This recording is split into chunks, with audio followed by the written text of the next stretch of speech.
que nos toca en esta hora. Vamos a leer a partir del 10, porque, pues bueno, ahí nos hace referencia. Dice, en el mundo, es 1:10, en el mundo estaba y el mundo por él fue hecho, pero el mundo no le conoció. Entonces, ¿por qué les decía leer desde el principio? Pues para saber que está hablando de quién, de nuestro Señor Jesús, amén. Entonces, dice que él estaba en el mundo y luego dice en el versículo 11, a lo suyo vino, mas los suyos no le recibieron, hermanos. Sabemos que la Biblia nos habla en el Antiguo Testamento nos habla que durante mucho tiempo, durante siglos inclusive, los profetas de Israel habían predicho la venida del Mesías, ¿verdad que sí? O sea, ya era algo que ya se había predicho. Sin embargo, esto lo viene diciendo la Biblia desde Adán hasta Malaquías, pero pues sabemos que el día en que el Dios de Israel vendría a la tierra, ese día pues iba a venir el Salvador, iba a venir el Redentor. Sin embargo, cuando esto ocurrió, realmente el pueblo de Israel no le reconoció, amén. Al contrario, hubo ahí un cierto rechazo. Vamos a ver qué dice la profecía en Isaías 9, si me acompaña a Isaías 9, 6 y 7. ¿Alguien ya lo tiene que lo pueda leer fuerte? Isaías 9, 6 y 7.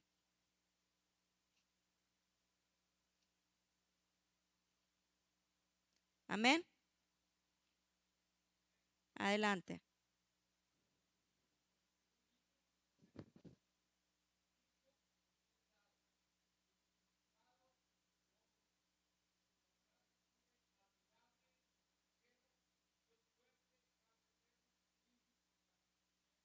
Amén. ¿Y el 7, hermano, por favor?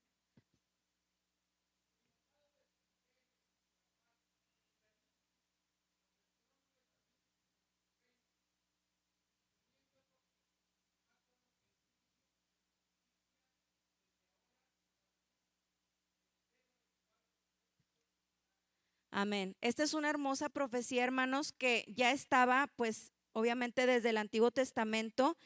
Amén. Sin embargo, sabemos que cuando finalmente ese día tan esperado llegó, pues las cosas, el pueblo judío no solamente rehusó a ver que esta profecía se estaba cumpliendo, sino que también pues rechazaron al mismo Mesías, ¿verdad? Rechazaron a nuestro Señor Jesús.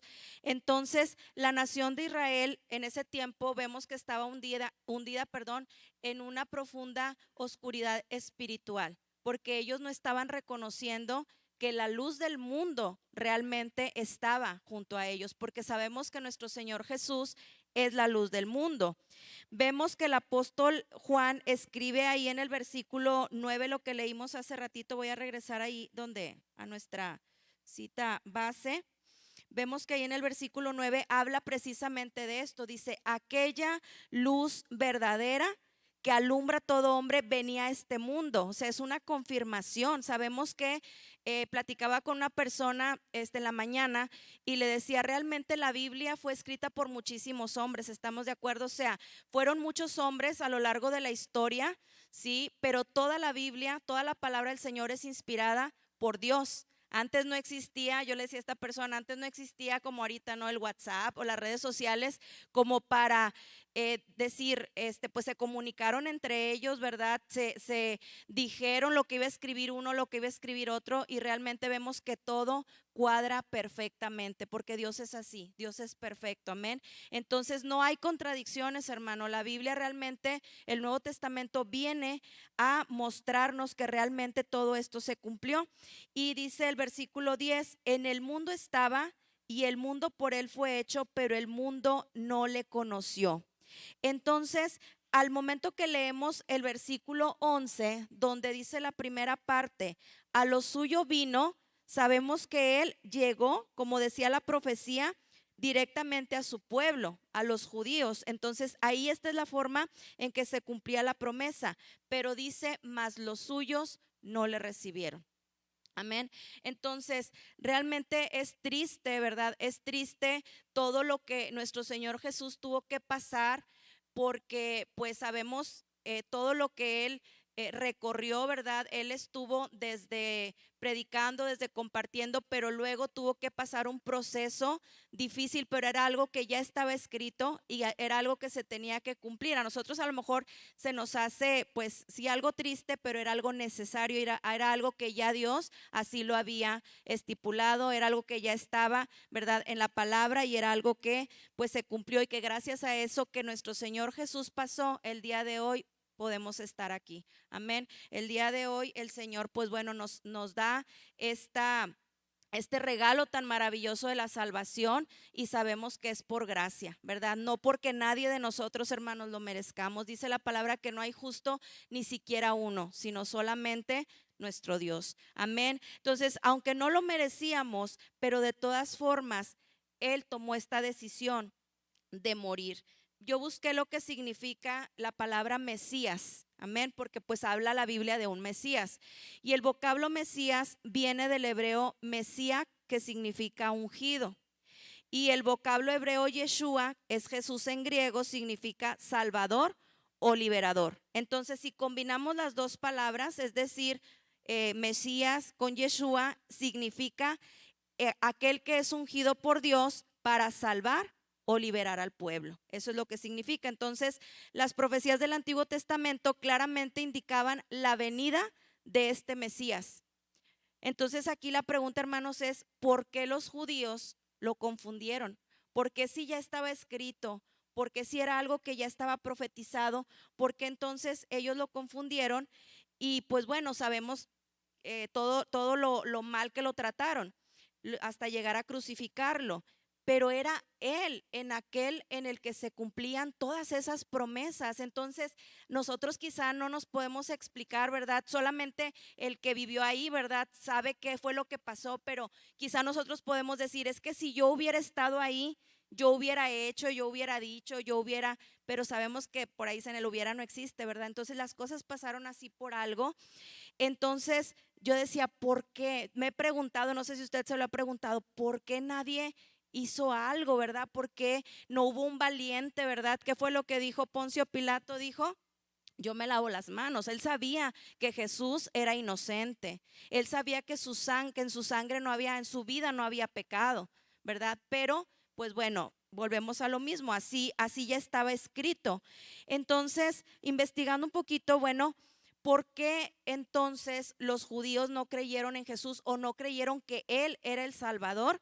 Y pues bueno, sabemos que en aquel tiempo, hermanos, cuando Jesús vino aquí a la tierra, ¿verdad?, que estuvo predicando y demás, los judíos estaban bajo el imperio romano, ellos estaban oprimidos por los romanos, ¿verdad? Entonces, durante esos años de cautiverio bajo el mando pues de grandes imperios, la idea de un libertador para el pueblo de Israel era más bien como alguien, yo me imagino como un superhéroe, ¿no? Como un defensor, alguien que los iba a sacar de ese cautiverio, de esa opresión, pero ellos pensaban en lo físico, es decir, en lo que se ve. Ellos no estaban pensando en alguien que iba a traer la redención de sus pecados. Entonces, cuando vieron a Jesús y al no venir en la forma que ellos pues pensaban, se imaginaban, entonces pues no solamente no lo recibieron, sino que lo rechazaron, ¿verdad? Y pues hicieron todo lo que lamentablemente sabemos que fue tratado. Tan es así, hermanos, que sabemos que el pueblo de Israel todavía sigue esperando ¿a quién? Al Mesías, ¿verdad? O sea, ellos creen que nuestro Señor Jesús no era el Mesías. Ellos siguen esperando un Mesías, que nosotros sabemos y creemos que nuestro Señor Jesús es ese Mesías, que en Él se cumplió esa promesa. ¿Lo cree, hermano? Amén. Entonces, vamos a ver qué dice el versículo 12. Dice, a los suyos vino, mas los suyos no le recibieron, pero dice el 12, mas a todos los que le recibieron, a los que creen en su nombre, les dio potestad de ser hechos hijos de Dios. ¿Qué dice el 13?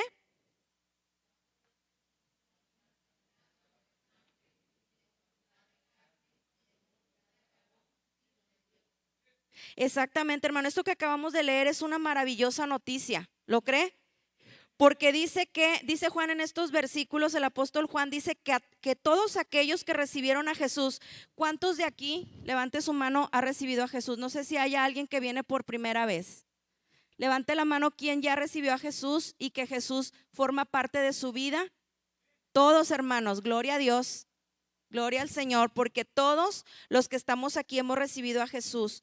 Entonces, dice aquí la promesa claramente que todos aquellos que le recibieron, dice que Dios les dio potestad, o sea, les dio el derecho. Era un derecho que nosotros no teníamos, que nosotros no merecíamos, ¿verdad? Que si nosotros nos pusiéramos a escudriñar nuestra vida, hermanos, como aquella escena, estaba escuchando hoy la escena cuando esa mujer adúltera, ¿verdad?, es encontrada en el acto mismo del adulterio. Entonces dicen por ahí que la rodearon muchas personas que aparentemente creían tener el derecho de hacerlo, y estaba ahí Jesús mismo, nuestro Señor Jesús, aquel que no tiene pecado, aquel que no tiene mancha alguna, aquel que no tiene nada que reprocharle, ¿verdad? Y pues bueno, estos hombres pedían, ahora sí que su cabeza, ¿verdad? Esta mujer, por decirlo de alguna manera. Empezaron a exigir lo que decía la ley. ¿Cómo debería de morir una persona que se encontraba en esta situación? Debería morir apedreada, ¿verdad? Entonces, ¿qué dice Jesús? Dice Jesús, bueno, el que esté libre de pecado, que lance la primera piedra. Y terminando de decir esto, dice la palabra que él empieza a escribir en la arena, ¿verdad? Por ahí he escuchado yo algunas hipótesis, ¿verdad? Pero pues la Biblia no lo aclara. Entonces, bueno, nos podemos imaginar muchas cosas, ¿verdad? Porque Jesús conocía claramente a todos los que estaban ahí con su piedra en la mano, como nos conoce el día de hoy a cada uno de nosotros, hermanos. Amén. Entonces, a Dios no lo podemos engañar. Con el Señor, pues ahora sí que nos toca ser transparentes o nos toca ser transparentes, porque aunque no lo seamos, Él nos conoce. Entonces, qué triste, hermanos, es cuando andamos siempre con esa piedra, ¿verdad? Con esa piedra queriendo pues condenar a otros, cuando realmente en nuestra vida hay muchas cosas que corregir, porque así es, ¿verdad? Así lo dice la palabra. Entonces, pues gloria a Dios, hermanos, porque el Señor Jesús dice que Él mismo les concedió el ser hechos hijos de Dios. Podemos dar gloria a Dios por eso, hermanos. Él decidió que nosotros, a pesar de no merecerlo, que nosotros o todos aquellos que le recibieran tenían ese permiso. Amén. Ahí en Romanos 3, 10 y 12, si quien está en la computadora, si me ayuda, Romanos 3, 10 y 12 dice de la siguiente manera. La Biblia, hermanos, describe así nuestro estado original de todos nosotros. Dice la palabra del Señor en Romanos 10 y 12, como está escrito, ¿qué dice? ¿Puede leerlo fuerte? No hay justo ni aún uno, lo que decíamos hace un momento. No hay quien entienda, no hay quien busque a Dios. Todos se desviaron, a una se hicieron inútiles. No hay quien haga lo bueno, y vuelve a decir, no hay ni siquiera uno. Amén. Podríamos pensar, hermanos, que esta afirmación es exagerada. Porque yo sé que hay gente, y yo sé que también usted ha escuchado gente que usted conoce, que dice, a ver si le suena familiar esta frase, es que yo soy buena gente, realmente yo no le hago daño a nadie, yo vivo mi vida, yo no me meto con nadie, yo voy y trabajo, yo voy y estudio, ¿verdad que sí? O sea, hay gente que piensa y es una persona que cree que está en lo correcto, ¿verdad? Que dice, bueno, es que si yo no le hago daño a nadie, entonces quiere decir que soy una buena persona. Pero sabemos que la palabra del Señor dice otra cosa. Aquí claramente nos dice que no hay justo ni siquiera uno. ¿Quién es entonces el único justo y limpio de pecado? El único es nuestro Dios, ¿verdad? Nuestro Señor Jesús. Nuestro Señor Jesús, hermanos, conoce absolutamente todo lo que hay en nuestro corazón. Él conoce si hay falta de perdón. Él conoce si hay hipocresía, Él conoce si hay amargura, Él conoce si hay mentiras, Él conoce si hay pleitos, me explico, o sea, todo lo que pueda haber en nuestra vida, Él lo conoce. Entonces quizá podamos engañar al que está a nuestro lado, ¿verdad? quizá podamos engañar a nuestro prójimo, pero realmente al Señor no lo podemos engañar. Entonces, pues bueno, hoy es una invitación que el Señor me hace a mí, hermanos, primeramente a mi vida y a cada uno de nosotros a examinarnos. Sí, Dios me dice: Marta, examínate, ¿qué estás haciendo mal? ¿Verdad? Porque a veces es fácil señalar qué cosa, el error.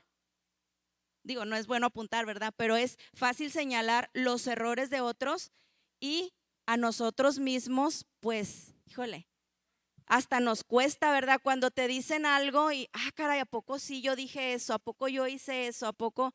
Entonces, pidámosle al Señor y al Espíritu Santo que nos ayude, que nos redarguya, inclusive que cuando alguien más nos dé una palabra de retroalimentación, pues podamos ser humildes, ¿verdad? Podamos ser sensibles y reconocer y decir: es cierto, Señor, es cierto que a lo mejor yo no me había dado cuenta de esto, pero ayúdame pues enderezar el camino, ¿verdad? Entonces, examinémonos, hermanos. Eso es algo que el Señor nos está invitando en este momento.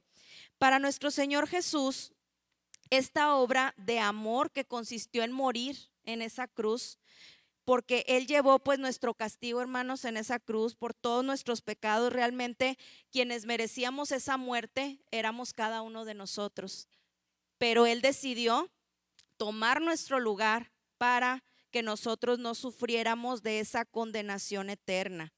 Entonces, ese sacrificio lo debemos de valorar, lo debemos de agradecer el día de hoy. Amén. Porque lo hizo por amor a usted y por amor a mí. La pregunta es si realmente estamos agradecidos. No me conteste, ¿verdad? Sino escudriñemos, examinemos nuestra vida, porque a veces puede ser que tomemos muy a la ligera ese gran regalo. Acuérdese que el regalo de la salvación es gratis, ¿verdad? Ahorita es por gracia. Y a veces puede ser que lo tengamos en poco. A veces puede ser que, no sé si le ha pasado, hermano, que lo que no te cuesta, como que no lo valoramos, ¿verdad?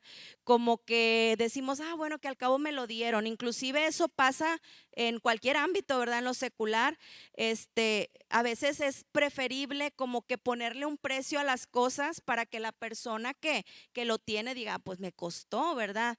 Inclusive lo que te cuesta con lo que compras con tu trabajo, yo creo que hasta sientes esa satisfacción a cuando algo pues simplemente te lo regala, no te costó. Entonces a veces no lo valoramos. Entonces valoremos, hermanos, esta salvación tan hermosa que el Señor Jesús pues nos ha regalado.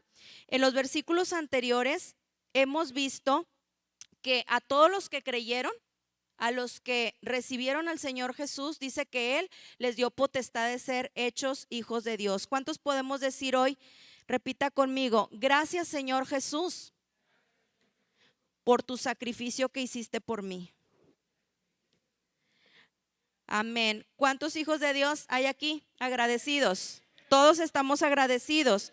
Amén. Gracias al Señor, porque dice que pues Él, a pesar de ser Dios, digo a pesar, pero pues a lo mejor no es la palabra correcta, siendo Dios, ¿verdad? Aún siendo Dios, dice que se despojó de sí mismo. Dice la palabra: no le importó humillarse hasta lo más vil, hermano, hasta lo más menospreciado, fue menospreciado. Entonces es algo tan que yo creo que, pues bueno, sabemos que nuestra mente humana, nuestra mente finita no alcanzamos a comprender, porque yo creo que si nos pusiéramos a hacer una encuesta acerca de quién haría esto, simplemente, hermanos o hermanas, sobre todo me dirijo a las mamás, porque yo creo que como mamás el dolor de perder a un hijo es algo indescriptible. Por supuesto, los papás también. Entonces imagínense el dolor tan grande para nuestro Dios de dar a su hijo, ¿verdad? Para que muriera en esta cruz. Es algo maravilloso, es algo que pues realmente debemos de ser agradecidos. ¿Qué dice el versículo 14? Dice: aquel verbo fue hecho carne y habitó entre nosotros, y vimos su gloria, gloria como del unigénito del Padre, lleno de gracia y ¿qué? Y de verdad, lleno de gracia y de verdad. ¿Cuál fue el precio, hermanos, que nuestro Señor Jesús tuvo que pagar? Por supuesto, el sacrificio de la cruz, hay muchas a veces ideologías y controversias, que si cuál fue el momento preciso de la salvación, que si el momento de la cruz, que si el momento cuando Él resucitó. Simplemente todo, hermanos, completamente todo lo que Él hizo fue algo maravilloso. De hecho, aquí pues bueno, nuestro Señor Jesús es el Hijo de Dios y Él tuvo que hacerse hombre para que los hombres pudiéramos ser hechos hijos de Dios. Qué maravilloso, ¿verdad? Entonces, vamos repita conmigo, nuestro Señor Jesús se hizo hombre para que nosotros los hombres pudiésemos hacernos hijos de Dios. Ese fue el precio que Él tuvo que pagar. Él se despojó de sí mismo, hermano, y Él, siendo Dios, sin necesidad, pasó hambre, pasó, pues imagínense en el desierto, ¿verdad? No creo que haya habido así como que ni siquiera un toldo. A veces nosotros cuando vamos a hospitales, ¿qué decíamos? Vamos a llevar un toldo porque pues el sol está algo picoso y es cuánto, hermanos, lo que estábamos ahí, media hora, 40 minutos. Imagínense el Señor Jesús, Él andaba en el desierto, Él andaba en el mar. Cuando fue la tempestad, ¿verdad? Esa porción de la palabra, pues Él estaba con los discípulos y dice que Él estaba profundamente dormido, Él estaba descansando, pero no porque no sintiera la tempestad, ¿verdad? O sea, él tenía esa paz, pero Él también estaba ahí en medio de la tempestad, amén. Entonces sí, era 100% Dios, pero también era 100% humano, era 100% hombre. Y Él estaba sintiendo, Él sabe lo que usted y yo sentimos, hermanos, porque Él nos creó y porque Él pasó por situaciones. Dice en la palabra que Jesús lloró cuando murió, ¿quién? Su amigo, ¿verdad? Lázaro. ¿Cuántos de aquí tienen amigos?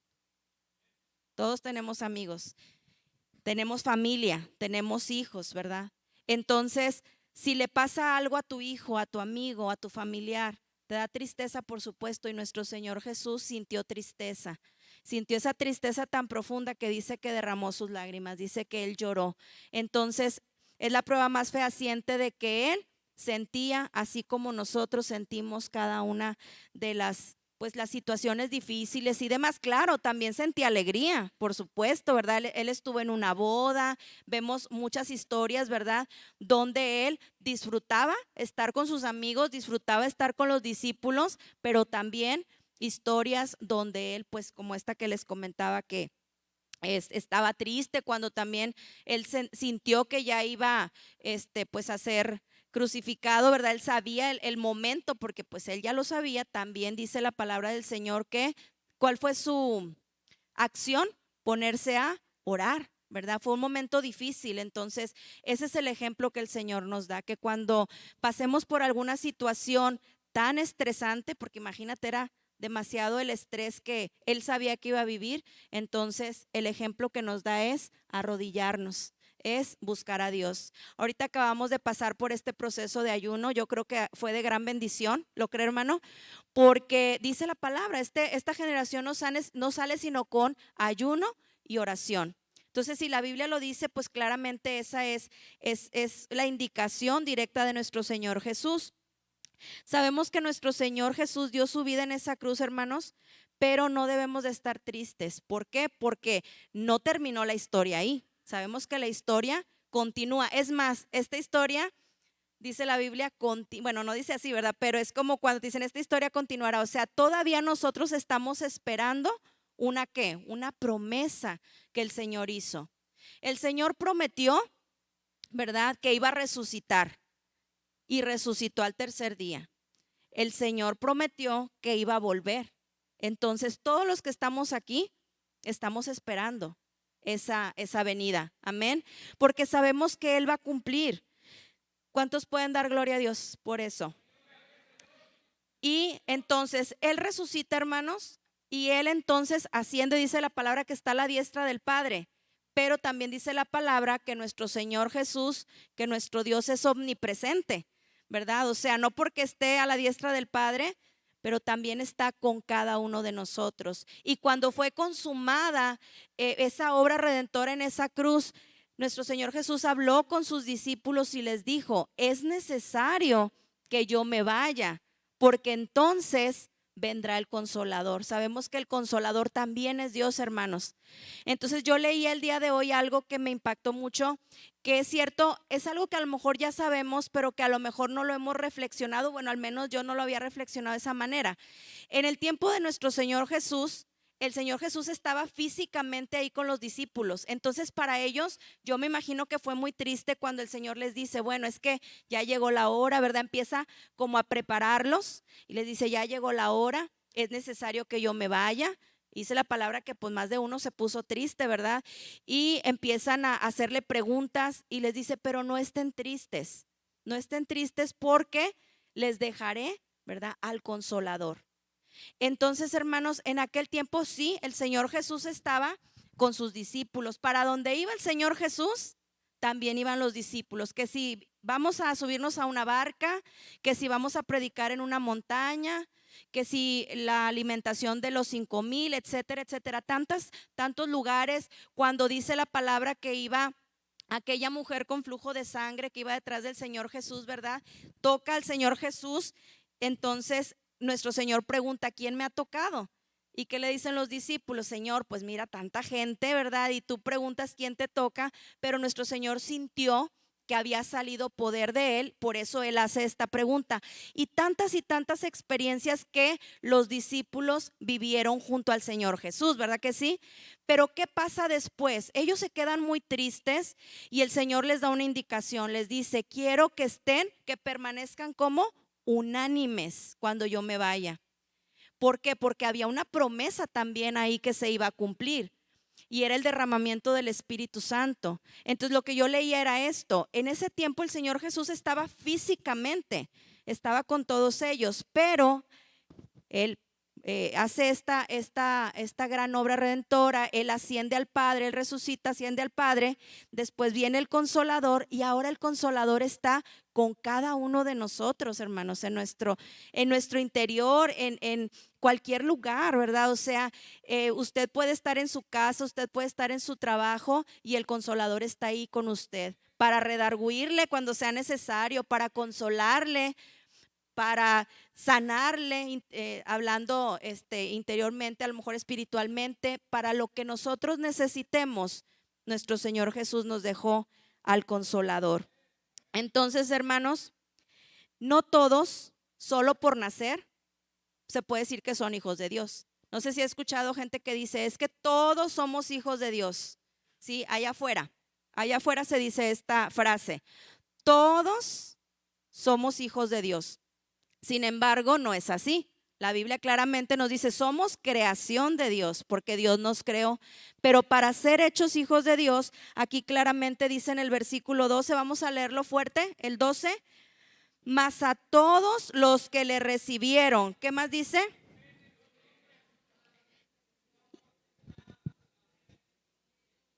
Amén. Les dio potestad de ser hechos hijos de Dios, les dio permiso. No dice que a todos, ¿verdad? Dice a los que le recibieron, a los que creen en su nombre, a los que creen en él. Dice Romanos 9:10, si no me equivoco. A ver, permítame.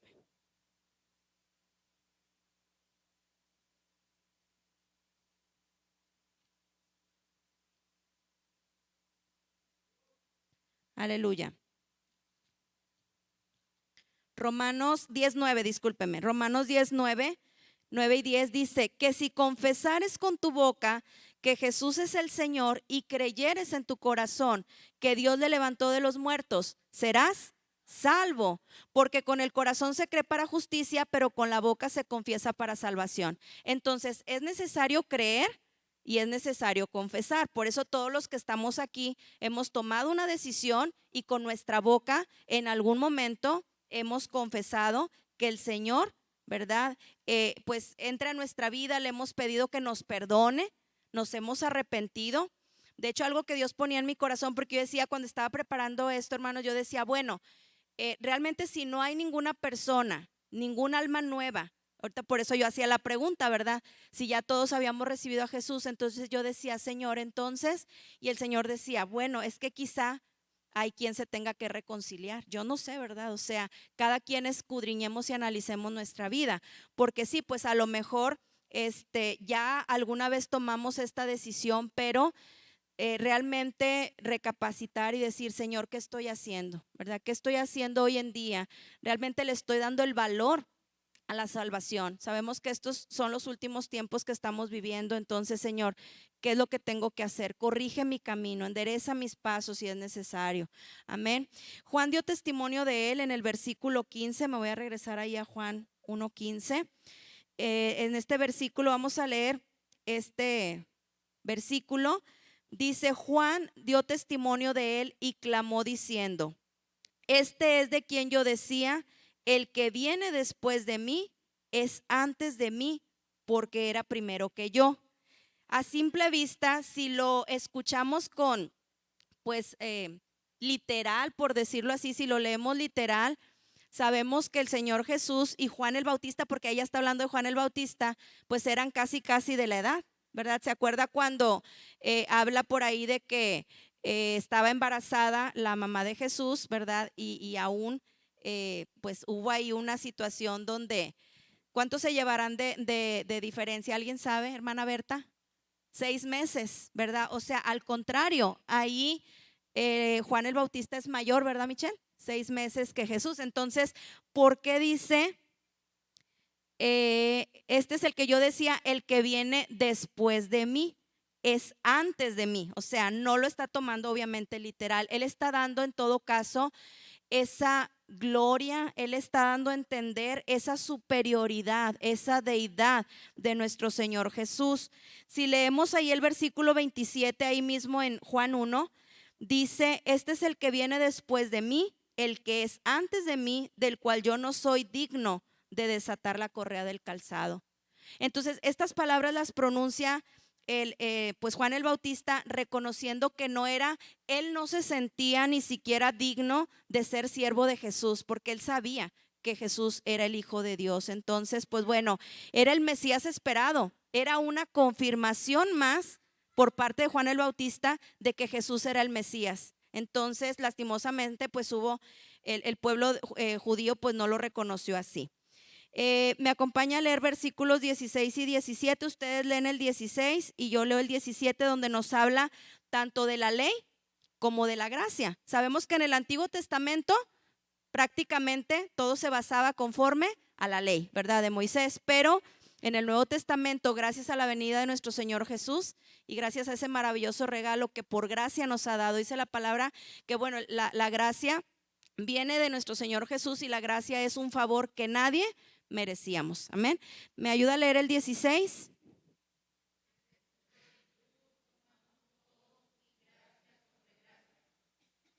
Dice el 17: pues la ley por medio de Moisés fue dada, pero la gracia y la verdad vinieron por medio de Jesucristo, hermano. Gracias al Señor, ¿verdad? Gloria a Dios, porque ¿cuántas veces no hemos leído ahora que nos tocó leer el plan de lectura?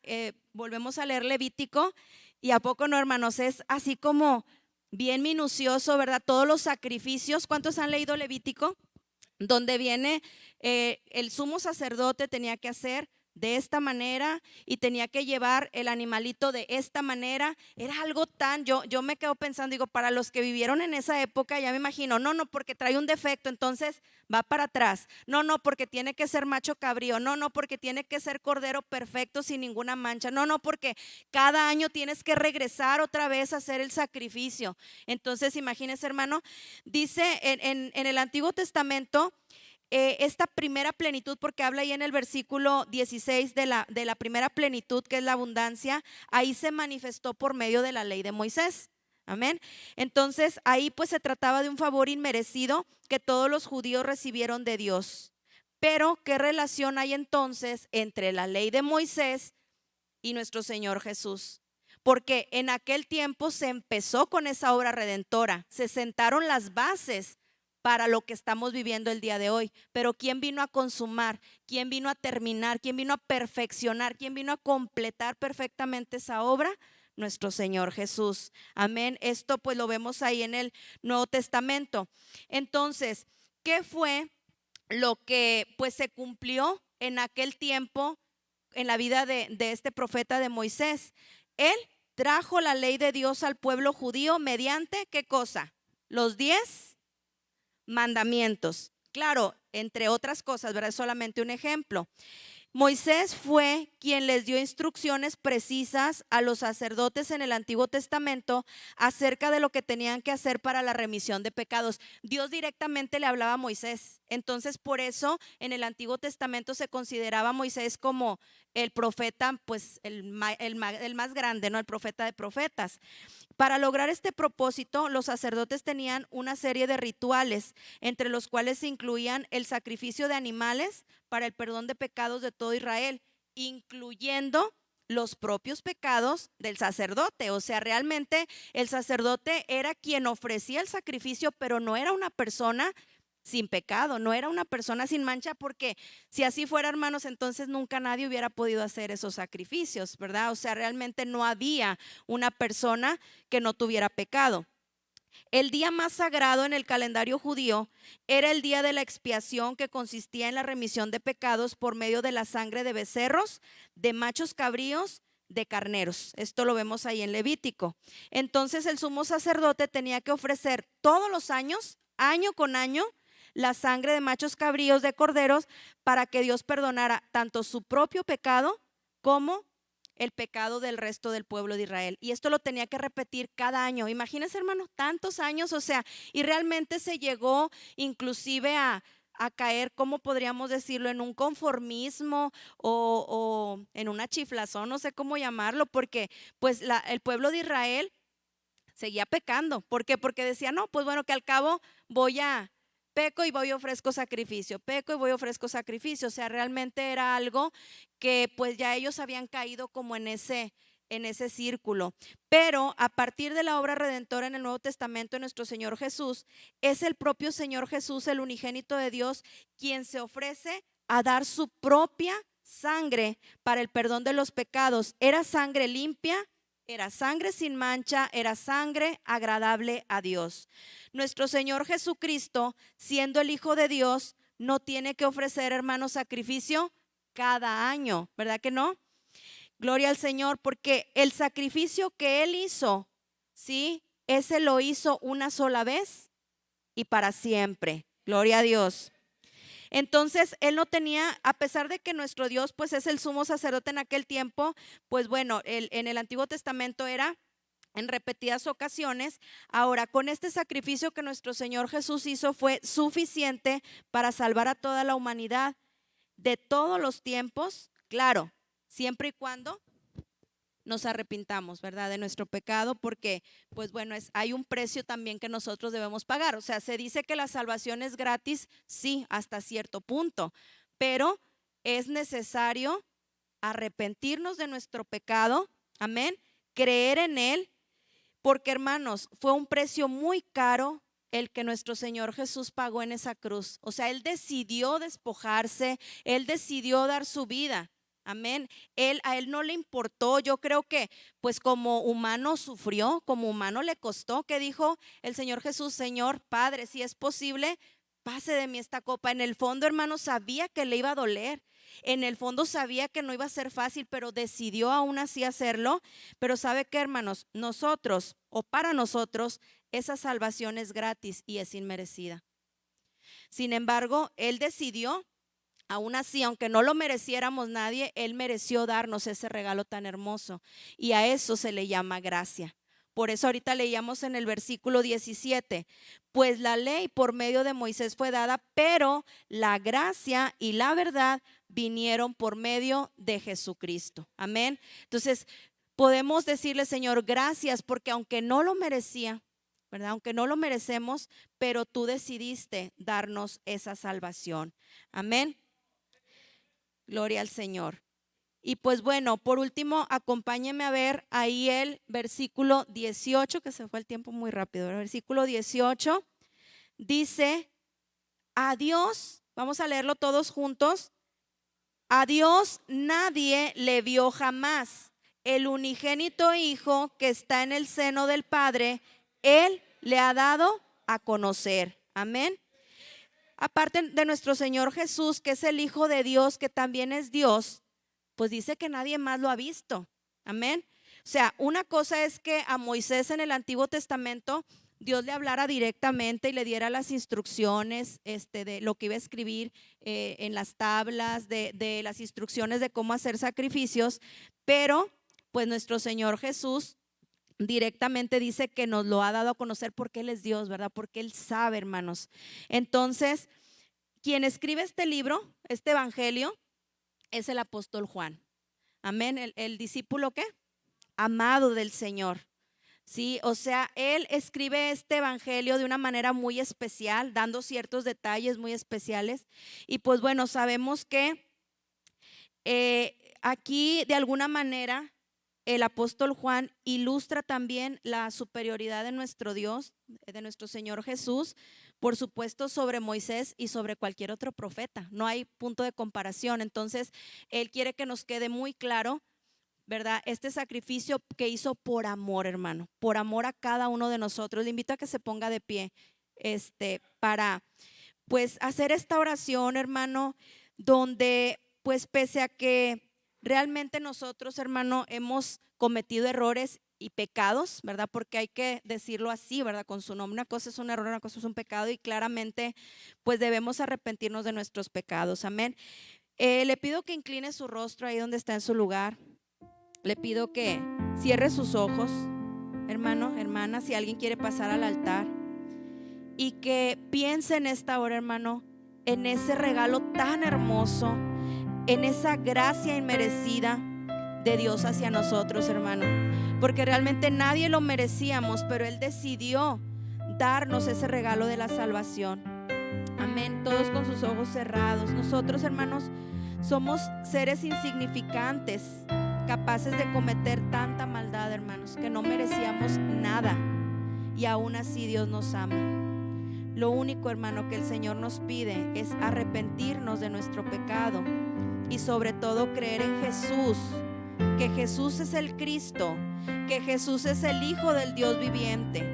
Si nosotros creemos que Jesús es Dios y confesamos nuestros pecados, el Padre nos mirará con agrado. Y si hay alguien, hermano, que siente que necesita reconciliarse con Dios, que tiene tiempo que no siente esa presencia del Señor, hermanos, hoy es el día. Amén.